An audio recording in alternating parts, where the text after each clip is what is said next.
Ating simula ng umaga ng mga balitang dapat nating malaman sa 774 Balita Ngayon. 774 Balita Ngayon. 30 minutong pag-uulat ng mga impormasyon at mga pangyayari sa loob at labas ng bansa. 774 Balita Ngayon. Kasama ang buong pwersa ng 774 News Team. 774 Balita Ngayon. Sa himpilang pinagkakatiwalaan sa balita at serbisyo publiko. DWWW 774, your ultimate news and music radio. At ngayon, narito ang inyong mga tagapagbalita. 774 Balita Ngayon.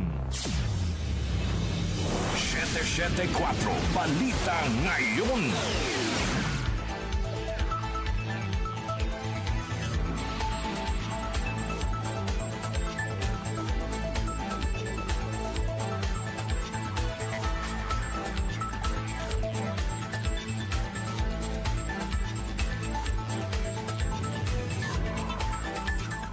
Magandang umaga, Luzon, Visayas at Mindanao. Ngayon po ay araw ng Miyerkules, January 14, 2026. Narito na ang 774 Balita Ngayon. 774 Balita Ngayon. At sa ating pong mga headlines, DILG Secretary John Vic Remulla nilinaw na ipinag-utos ni Pangulong Ferdinand Marcos Jr. ang paghahanap ng mabilis na paraan para mapauwi si dating Congressman Zaldico nang hindi na kailangang bumuo ng extradition treaty sa Portugal. Mga ipolitiko sa pamamahagi ng ayuda sususpindihin at posibleng maharap sa kaso ayon sa DILG. Ilang tauhan ng BFP iniimbestigahan dahil sa umano'y kickback sa bentahan ng fire extinguisher.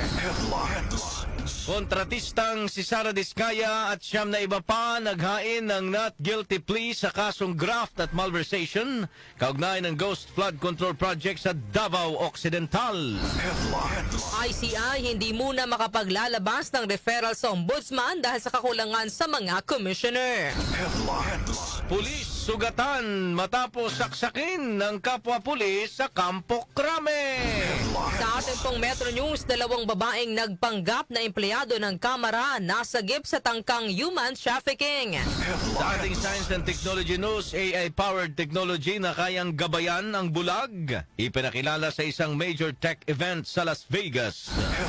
Lifestyle News, painting na Girl with the Pearl Earring pansamantalang ililipat sa Japan. Sa ating music trivia ngayong petsa, formal na umalis sa grupong The Supremes ang isa sa mga miyembro nito. Sino siya? Alamin. Balitang kakaiba, isang taxi cab driver sa Cebu nagbigay ng libreng sakay sa kanyang kaarawan. Ang ating po oras, 6:36 ng umaga. Kami po ang inyong tagapagbalita, Darlene Olanyo. At ako naman si Albert Antibo. Narito naman ang detalye ng mga balita. 774 Balita Ngayon. Nilinaw ni DILG Secretary John Vic Remulla na inatasan sila ni Pangulong Ferdinand Marcos Jr. na pag-aralan kung paano maibabalik sa Pilipinas si dating Congressman Zaldico nang hindi na dadaan sa matagal na proseso na extradition treaty. Ayon kay Remulla, hindi pinag-utos ng Pangulo ang agarang pagbuo na extradition treaty sa Portugal at sa halip ay nais ng Pangulo na makahanap ng mas mabilis na paraan para mapauwi si Ko. Inihayag ng kalihim na may iba pang opsyon tulad ng pakikipag-ugnayan sa International Police o Interpol, gayon din sa United Nations para mapabilis ang aksyon. Pinag-aaralan pa namin kasi ang magulo dito ay wala tayong extradition treaty. But there are other avenues that we can pursue na gusto niyang pag-aralan. There is the Interpol, there is the United Nations, there are other agencies which we can pass through. So pinapag-aralan niya sa amin kung paano gagawin. A treaty will take too long. A treaty takes years and years to do. Okay. So the other avenues possible, in instruction sa amin ay pag-aralan namin kung paano natin magagawa ang extradition niya not passing through a treaty. Iniugnay rin ni Remulla ang kaso ni dating Congressman Arnulfo Teves Jr. kung saan wala ring extradition treaty ang Pilipinas sa Timor-Leste noon, ngunit naibalik si Teves matapos ang direktang pag-uusap ni na Pangulong Marcos sa Timor-Leste President Jose Ramos Horta sa ASEAN meeting. Gayunman, sinabi ni Remulla na hindi pa tiyak kung mai-apply ang parehong paraan sa kaso ni Ko dahil hindi pa malinaw ang antas ng ugnayan ng Pangulo at ng gobyerno ng Portugal. Sa ngayon, wala pang umiiral na extradition treaty ang Pilipinas at Portugal. 774 Balita Ngayon.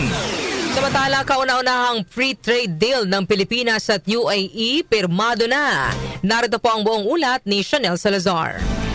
Pirmado na ng Pilipinas at United Arab Emirates ang Comprehensive Economic Partnership Agreement o CEPA sa gitna ng working visit ni Pangulong Ferdinand Marcos Jr. sa Abu Dhabi. Pinangunahan ni Pangulong Marcos kasama si UAE President Sheikh Mohammed bin Zayed Al Nahyan ang paglagda sa kasunduan sa Abu Dhabi Sustainability Week 2026. Ang CEPA ang kauna-unahang free trade agreement ng Pilipinas sa isang bansa sa Middle East na target palakasin ang kalakalan ng dalawang bansa at magbukas ng mas maraming oportunidad para sa mga Pilipino. Sa ilalim ng kasunduan, bababa ang buwis sa ilang produkto. Mas mapapalawak ang pamilihan ng mga produktong Pinoy at mas hikayatin ang pamumuhunan sa bansa. Inaasahan ding lilikha ito ng mas maraming trabaho at magandang kita para sa mga Pilipinong manggagawa at negosyante lalo na ang mga OFW sa UAE. Saklaw ng CEPA ang mahalagang sektor tulad ng digital trade, maliliit na negosyo, serbisyo at sustainable development. May kinabang dito ang mga produktong Pilipino gaya ng saging, pinya, canned tuna, electronics at iba pang in-demand na produkto sa UAE.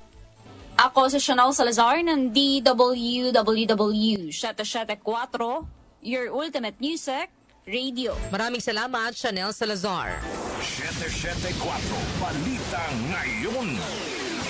Samantala po naman, binalaan ng DILG ang mga lokal na opisyal na umiepal. Yan sa mamimigay ho ng ayuda ng pamahalaan. Ayon kay DILG Secretary John Vic Remulla, kakasuhan ng administratibo ang mga local government executive na mapatutunayang sumisingit o nagpapakita sa distribusyon ng ayuda na posibleng humantong pa sa suspensyon. Maaari ring i-refer sa Office of the Ombudsman ang mga paulit-ulit na lalabag para sa mas mabigat na investigasyon at kaso. Nakapaloob na niya ang anti-EPAL provision sa 2026 national budget. Kaya may malinaw na batayan na para papanagutin ang mga lalabag. Kaugnay naman ito, hinimok ni Remulla ang publiko na isumbong ang mga lokal na opisyal na lalabag sa anti-EPAL rule sa pamamagitan ng pagpopost sa social media dahil minomonitor naman ito ng DILG at agad na inaaksyonan. Meron kami mga administrative cases na pwede i-file sa kanila. Anything from suspension to preventive suspension to yung marami, puro admin case ang pwede i-file sa kanila, hindi criminal. Ang anti-EPAL guidelines naman klaro na. Pag may violation ng mga politicians, ang tinatawag namin ng mga mamamayan na picturean, i-post sa Facebook at pwede namin imbestigahan. Bawal ilagay ang pangalan na silang nagpagawa, bawal lagay ang kanilang logo, bawal lagay ang kanilang picture. May basic guidelines ang ano nakalagay doon. Project, date awarded, date to be started, contractor, date to be finished, at source of funds. Ayun lang. So, yung anti-EPAL campaign, hindi ho sa amin nakasalalay yan, kundi sa mamamayan. I-report nila para magawa namin ang action. Si DILG Secretary John Vic Remulla. 774 Balita Ngayon. Iniimbestigahan na ng DILG ang ilang matataas na opisyal ng Bureau of Fire Protection o BFP. Kabilang ang mga dating miyembro ng Bids and Awards Committee, ilang tauhan ng Quezon City BFP at ng NCR BFP. Ito ay kaugnay ng umano'y umiiral na kickback system sa bentahan ng fire extinguisher. Ayon kay DILG Secretary John Vic Remulla, bumuo na ang ahensya ng isang special task force upang imbestigahan at sugpuin ang umano'y korupsyon sa loob ng BFP. Inahayag ni Remulla na nakabili na ang pamahalaan ng 14,000 na body cameras na ilalagay sa mahigit 10,000 na fire inspectors sa buong bansa. May malinaw na patakaran na rin anya sa isinasagawang inspeksyon kung saan ang bawat fire inspector ay may script na babasahin sa inspeksyon at kailangan nakarecord ito sa body camera. Pagkatapos sa inspeksyon, obligadong ipaliwanag agad ng inspektor ang anumang paglabag sa fire code. Maigpit ding ipinagbabawal ang pag-endorso kung saan bibili ng fire extinguisher. Gate ng DILG, layunin ng mga hakbang na ito na tapusin ang katiwalian at tiyaking patas at malinis ang fire safety inspections. Isyu ng korupsyon hindi dapat maging hadlang para sa tuloy-tuloy na paggasto sa infrastruktura. Conde Batak sa detalye. Hinikayat ni Senate Committee on Finance Chairman Sherwin Gatchalian ang patuloy na paggastos ng pamahalaan para sa pagpapatayo ng mga infrastruktura. Napansin ni Gatchalian na mula nang pumutok ang issue ng flood control projects ay nagkaroon na ng pagbagal sa paggasta para sa mga proyektong pang-infrastruktura. Dahil dito maraming natirang pondo para sa infrastruktura na maaaring ituloy ngayong 2026. Gayunman, binigyang diin ni Gatchalian na hindi dapat maging hadlang ang issue sa katiwalian sa paggastos ng gobyerno dahil maaari itong magpabagal sa paglago ng ekonomiya na maaaring mauwi sa pagdurusa ng mga mamamayan. Iginit ng senador na ang solusyon sa korupsyon ay sampahan ng kaso ang mga may sala, ikulong ang mga ito at papanagutin sa batas. Ito si Conde Batak para sa DWWW 774, Your Ultimate Music Radio. Maraming salamat, Conde Batak. 774 Balita Ngayon. Samantala, sugatan ang isang pulis matapos saksakin ang kapwa niya pulis sa loob ng Anti-Organized Crime Unit ng CIDG sa Campo Crame kahapon. Tinukoy ng CIDG ang biktima bilang si Police Executive Master Sergeant Eric Castro, habang suspect naman si Police Senior Master Sergeant Michael Camillo. Naganap ang insidente sa kusina ng Anti-Organized Crime Unit habang naghahanda ang mga pulis para sa preliminary investigation sa Quezon City Prosecutor's Office. Parehong nasa restricted custody ang dalawang pulis dahil nahaharap sila sa asunto o bunga ng pagkakasangkot sa kaso ng pagdanakaw ng ebidensya kaugnay sa Pogo Raid sa Bataan noong 2024 at haharap sana sila sa piskalya. Ayon sa mga saksi, nag-aalmusal ang mga ito nang pumasok sa kusina si Castro at sinundan ni Camillo makalipas ang ilang sandali. Bigla umanong bumunot ng kutsilyo si Camillo at nang mapansin ito, mabilis na nilapitan ni Castro si Camillo at niyakap upang pigilan. Gayunman sinaksak ni Camillo si Castro sa likod. Lumitaw sa paunang investigasyon na napansin na ng Duty Officer of the Day na si Police Lieutenant Modemir Hamoralin ang biglaang pagbabago sa asal ng suspect. DBM nagbabala naman laban sa mga individual na nagpapanggap na konektado sa ahensya. Narito po ang report ni Gina Mape. Naglabas ng babala ang Department of Budget and Management laban sa mga individual na gumagamit ng mga pangalan ng mga opisyal ng DBM. Sa inilabas na paalala, pinag-iingat ang publiko laban sa mga nagpapakilalang may koneksyon o direktang nakikipag-usap sa DBM Local Government and Regional Coordination Bureau o DBM-LGRCBs. Inilabas ng ahensya ang abiso kasunod ng mga ulat ukol sa mga taong nagne-name drop ng mga opisyal at kawani ng LGRCB at nagsasabing direkta nilang nakakausap at kaya nilang magpalabas o mag-asikaso ng request sa ilalim ng Local Government Support Fund o LGSF. Paalala ng DBM, hindi nakikipagtransaksyon ang LGRCB sa pamamagitan ng fixers o middlenet. Hindi pinapadaan sa personal na koneksyon o kilala sa LGRCB ang pagproseso ng LGSF. Mahigpit na dumaraan sa masusing proseso ang pagpapalabas ng pondo sa LGSF at payo ng DBM sa publiko, makipag-ugnayan lamang sa mga opisyal na communication channels ng ahensya para sa tamang impormasyon at proseso o tumawag sa DBM Community Relations Office sa 8657-3300 local 2524. Ako si Gina Mape ng DWWW 774, Your Ultimate Music Radio. Maraming salamat, Gina Mape. 774 Balita Ngayon. Hindi muna makapaglalabas ng referral ang Independent Commission for Infrastructure o ICI kaugnay ng isinasagawang investigasyon sa anomalya sa flood control projects. Ayon kay ICI Special Advisor Rodolfo Azurin Jr., ito ay dahil sa kakulangan sa commissioners ng ICI. Sa ngayon, tanging si ICI Chairperson Andres Reyes Jr. ang natitirang commissioner ng ICI. Makaraang magbitiw sina dating DPWH Secretary Rogelio Singson at Rosana Fajardo. Sa kabila nito, sinabi naman ni Azurin na gagawin lang nila ang kanilang trabaho para sakaling may mga bagong madagdag na commissioner ay nakahanda na ang mga referral na isusumite sa ombudsman. Samantala, AFP handa sa posibilidad na itaas ang alert level ng Bulkang Mayon. Detalye po ihatid ni Angel Garcia. Tiniyak ng Armed Forces of the Philippines sa may sapat silang tauhan at mga kagamitan sa kasakaling itaas pa ang alert level ng Bulkang Mayon bulsod ang patuloy na pag-aalboroto nito. Ayon kay AFP spokesperson Colonel Francel Margaret Padilla, handa ang militar na mag-deploy na mga karagdagang puwersa at assets upang suportahan ang mga otoridad at matiyak ang kaligtasan at kapakanan ng mga apektadong komunidad. Ginawa ni Padilla ang pahayag kasunod ng posibilidad na itaas mula sa Alert Level 3 patungong Alert Level 4 o mas mataas pa ang status ng Mayon lalo na dahil sa masamang panahon sa lalawigan. Sinabi rin ni Padilla na mga unit ng AFP sa Bicol Area of Operation ay ganap na handa at proactively postured sa kasakaling lumala ang sitwasyon ng bulkan.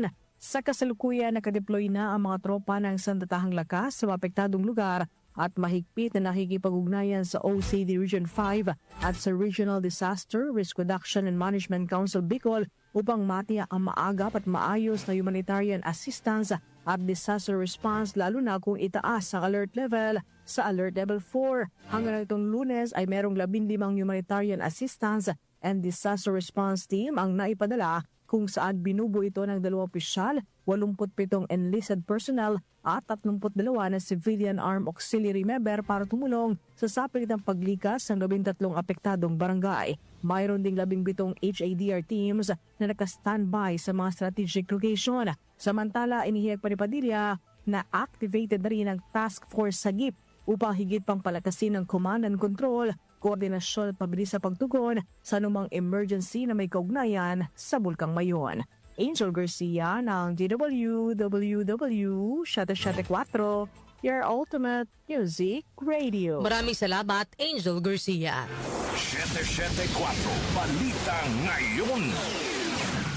Naghain naman ng not guilty plea ang kampo ng kontratistang si Sara Diskaya at ang siyam na iba pa. Kaugnay naman sa umano'y aabot sa 96.5 million pesos na halaga ng Ghost Flood Control Project sa Davao Occidental.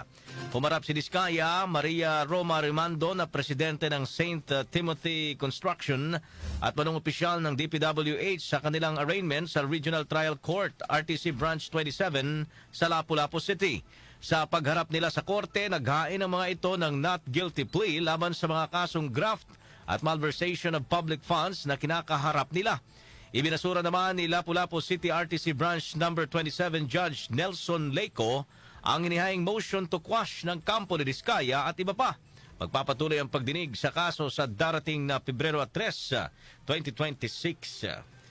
Cavite 4th District Representative Kiko Barsaga handang harapin ang kasong isinampa ni House Deputy Speaker Ronaldo Puno at ng NUP.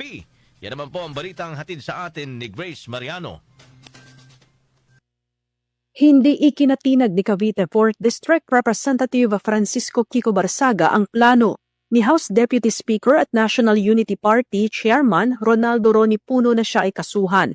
Ayon kay Barsaga, ang pagsasampa ng kaso sa kanya ay daan para mapatunayan sa korte na totoo ang kanyang alegasyon na si Puno at mga kasapi ng NUP ay binayaran ng negosyanteng si Enrique Razon para suportahan si dating Speaker Ferdinand Martin Romualdez noong 2025 elections. Di ni Puno, walang basehan, malisyoso, malayo sa katotohanan, irresponsable at hindi suportado ng ebidensya ang alegasyon ni Barsaga lalo't wala namang kalaban sa unang distrito ng Leyte si Romualdez noong 2025 elections. Pero tiniyak ni Barsaga na maglalabas siya ng mga ebidensya ng bribery case sa NUP sa pamamagitan ng kanyang gagawing privilege speech sa plenaryo kapag nakabalik na siya sa Pebrero mula sa 60 araw na suspensyon. Ngayon ay nagpost naman si Barsaga ng ilang mga larawan sa kanyang Facebook account kung saan makikita si Rason, ilang mga politiko at opisyal ng gobyerno na magkakasama sa isang pagtitipon. Ito si Grace Mariano para sa DWW774, your ultimate music radio. Maraming salamat, Grace Mariano. 774 Balita Ngayon. Ang ating pong oras, 7 minuto bago mag-alas 7 ng umaga. Kami pa rin po ang inyong tagapagbalita, Darlene Olanyo. At ako naman, si Albert Antivo. 774 Balita Ngayon.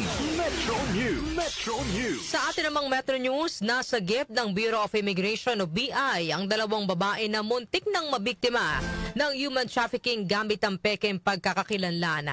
Ayon sa BI, naharang ang dalawang babae na edad 25 at 26 sa Mactan Cebu International Airport o MCIA na papuntasan ng Vietnam noong January 7. Sa paunang inspeksyon, nagpakilala ang mga biktima bilang turista at sinabing mga encoder sila ng kamera ngunit hindi ito tumugma sa kanilang dokumento. Sa isinagawang secondary inspection, natuklasan ng BI na peke ang dalang dokumento ng dalawang babae at kalaunan ay umamin din ang mga ito na nagbayad sila ng mahigit 100,000 pesos sa isang online recruiter. Inatasan umano sila ng recruiter na magtungo muna sa Vietnam at doon maghintay ng visa at travel arrangements patungong Bulgaria kung saan nila planong magtrabaho bilang restaurant crew. Foreign exchange rates. Foreign exchange rates.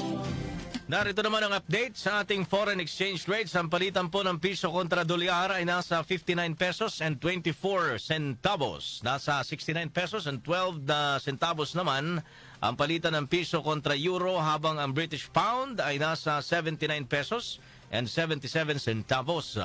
Ang palitan naman ng piso kontra Saudi Real ay nasa 15 pesos and 80 centavos, habang ang Japanese yen ay nasa 37 centavos. Lotto results. Lotto results. Update naman po tayo sa resulta ng Lotto. Iatid po sa atin ni Jonah Bakiran. Jonah. Narito na ang mga lumabas na winning combination sa Ultra Lotto 658 na binola kagabi January 13, 28, 44, 11, 43, 33 at 45. May papremyo naman ito na 235,429,574 pesos and 80 centavos. Ang bola naman sa Lotto 642 ay ang 20, 3, 29, 15, 39 at 19, kung saan ang papremyo naman ay aabot sa 5,940,000 pesos. Wala namang nakapag-uwi ng mga naturang papremyo, habang ang bola naman sa Super Lotto 649 ay ang 15, 28, 26, 6, 27 at 25, kung saan isa naman ang maswerteng nanalo ng 15,840,000 pesos. Ako po si Jonah Bakira na nagsasabing huwag lang umasa sa bola, tumaya sa buhay para maka-jackpot ka ng tagumpay. Maraming salamat, Jonah Bakiran. Science and technology. Science and technology. Sa ating Science and Technology News, AI-powered technology na kayang gabayan ng bulag ipinakilala sa isang major tech event sa Las Vegas. Detalye mula kay Rose May Miranda, RM. Ibinida sa Consumer Electronics Show sa Las Vegas ang isang bagong assistive technology na makakatulong sa mga taong may problema sa paningin na gumalaw ng independent at mas ligtas. Hanaturang na isusuot na device na tinatawag na Glasses for the Blind ay gumagana na parang isang digital guide dog. Sa sandaling isunuot ito sa ulo, tinutulungan ng smart glasses ang mga user na mag-navigate sa kanilang paligid kung saan ginagabayan sila sa kanilang paggalaw sa pamamagitan ng banayad na pagliko ng kanilang ulo sa tamang direksyon. Ayon sa isang startup na nakabase sa Romania na siyang nasa likod ng imbensyon, ang device ay gumagamit ng artificial intelligence upang suriin ang kapaligiran ng real-time. Nakikita ng mga sensor at camera ang mga obstacle, pathway at pagbabago sa terrain. Pagkatapos ay aalertuhin nito ang nagsusuot na naturang device upang ayusin ang posisyon ng kanilang ulo para maiwasan ang mga panganib at ligtas sa makalakad pasulong. Ang invention ay kabilang sa ilang AI-driven innovation na pinakilala sa Las Vegas Tech Showcase. Manatiling may kaalaman sa agama teknolohiya sa gitna ng pagiging moderno ng ating mundo.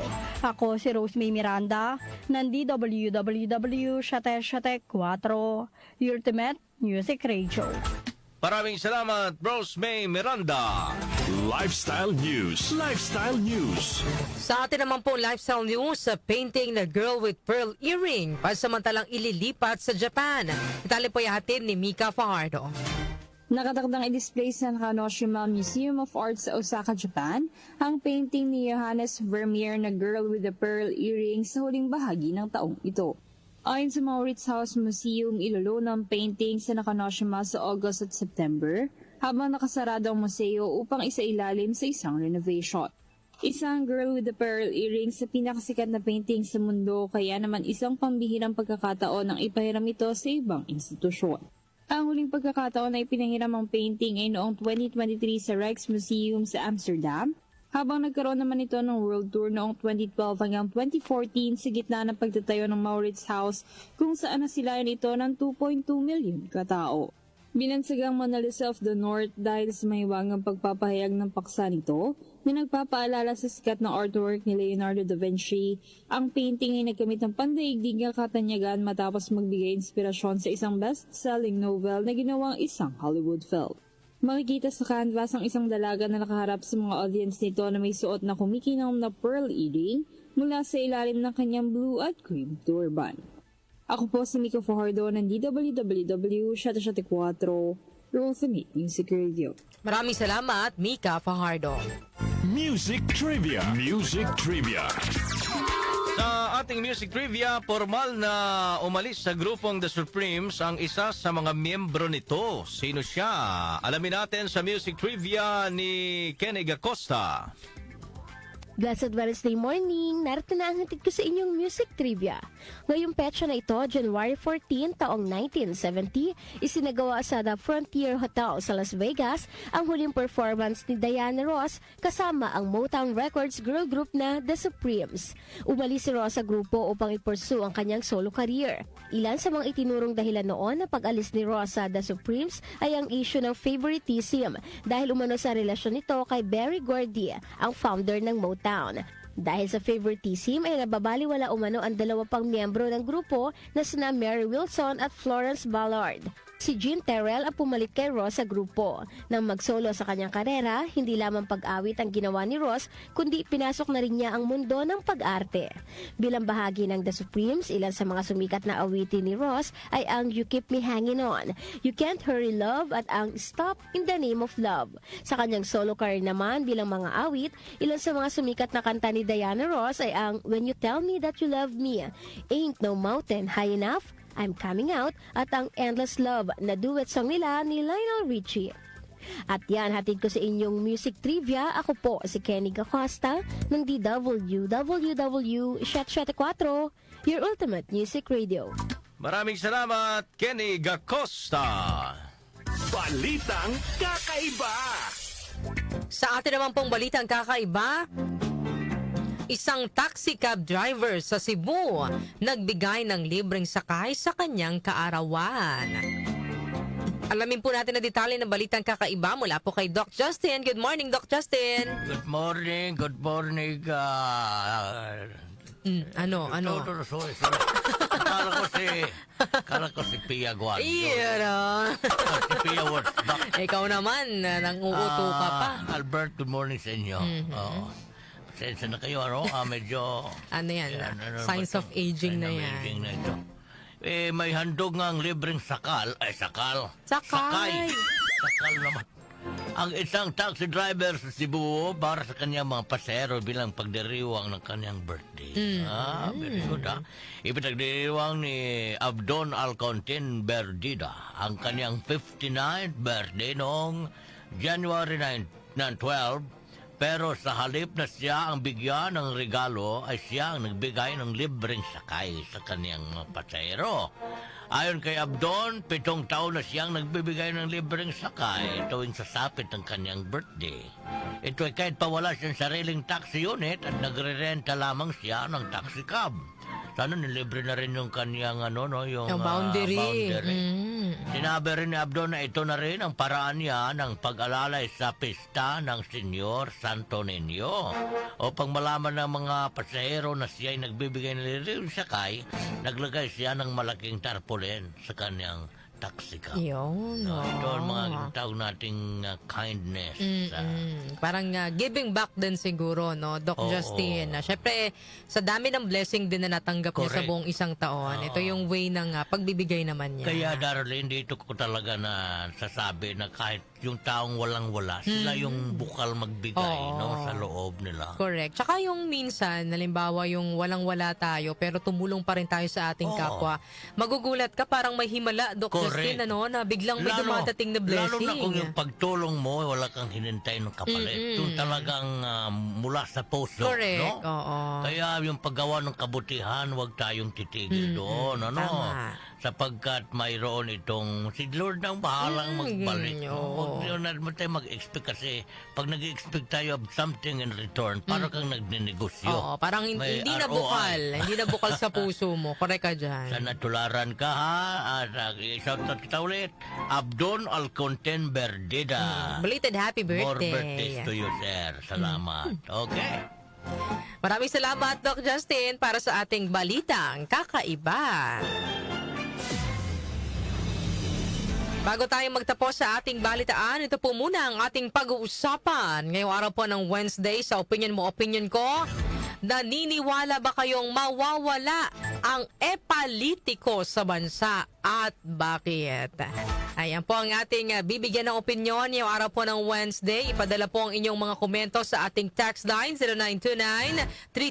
0929-321-8738 at maaari rin po kayong mag-comment sa ating pong Facebook Live at sa ating YouTube channel.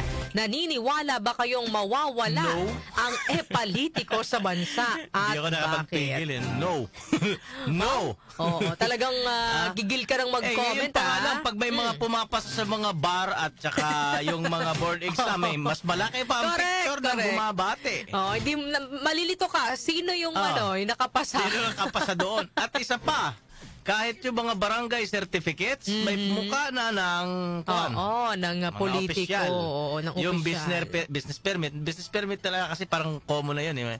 Pero malaki pa ang mukha kaysa sa kuwan. Yung Nakasulat. yung mga, ewan ko kung meron pa ngayon, pero yung sa atin kasi nung nag-aaral pa tayo, Albert, no, yung mga school building. Yan. Pag pinatayo yan ng mga LGU ni Mayor, kita mo, ang Yung laking kulay, yung pangalan. logo, Oo. di ba? Yan sana Yes. pati yan kasi kaipalan yung ginagawa nila. Correct. Tsaka hindi naman pera nila yung ginamit Correct. pang patayo nun. Pondo Buti na lang ng kung sarili mo yung pera, LGU. kahit lagyan mo pa ng mukha mo dyan, palibot. Correct. Ayan. Di ba? So, yan po mga Maganda ang ka-music. topic natin, Darlene. For sure, marami dyan ang gigil na magko-comment Correct, sa ating topic ngayong araw po ng Wednesday. So, yan mga ka-music, ang ating pong pag-uusapan. Sa opinion mo, opinion ko. Ipadala na po ang inyong mga komento sa ating pong text line at i-comment sa ating Facebook Live at sa ating YouTube channel. Inyo pong narinig ang mga may init na balita ngayong araw po ng Miyerkules, January 14, 2026. Kami po inyong tagapagbalita, Darlene Olanyo. At ako naman, si Albert Antivo. Napasa inyo ang 774 Balita Ngayon. 774 Balita Ngayon.